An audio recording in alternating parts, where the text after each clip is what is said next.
Prophet Muhammad and the verified revelation structure of the people of the book. The management of questions. Questions are dangerous only when answers are feared, and that is the realization slowly forming beneath the surface. In the previous episode, doubt itself became emotionally threatening before examination was complete. In this episode, the pressure moves one step further. Because once doubt becomes dangerous, questions themselves begin requiring management, containment, redirection, control. A question appears, not hostile, not rebellious, simply unresolved. A comparison between Muhammad's emerging Islamic ideology revelation, structure, and the already established prophetic witness carried among the people of the book. The person wants clarity, but clarity never seems to arrive. The room absorbs the question. The spoon returns slowly turns inside the cup. Because some questions are welcomed, others are managed, and the distinction becomes important.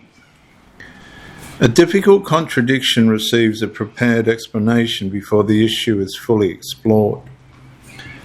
A comparison with biblical continuity becomes a discussion about loyalty.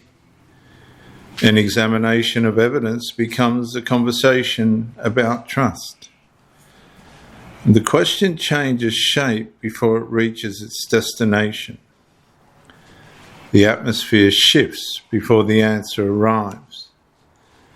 And that is the management of questions, not necessarily through force, often through emotional guidance, careful redirection, behavioural boundaries. The Qur'an itself contains warnings regarding excessive questioning. O you who have believed, do not ask about things which, if they are shown to you, will distress you. For the struggling individual, that atmosphere can become psychologically significant, because eventually the question itself starts feeling inappropriate before the answer has been discovered. The room becomes aware of itself. Nobody wants the conversation travelling too far. And slowly the individual notices something unsettling. The question is being evaluated before the evidence is. And that's where conscience begins feeling pressure. Not from the contradiction, from the response to the contradiction. The biblical revelation structure repeatedly treated testing differently. Truth was expected to survive examination. Questions were not automatically threats. Wisdom required investigation. Discernment required testing.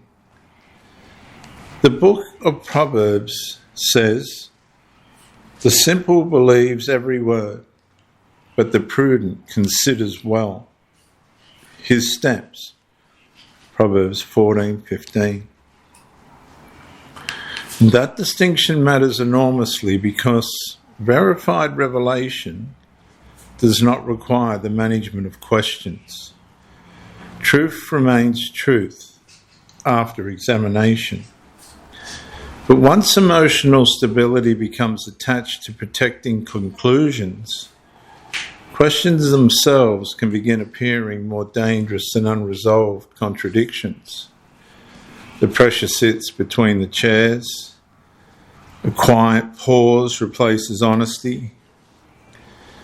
Nobody wants the question reaching its natural conclusion, because conclusions have two consequences.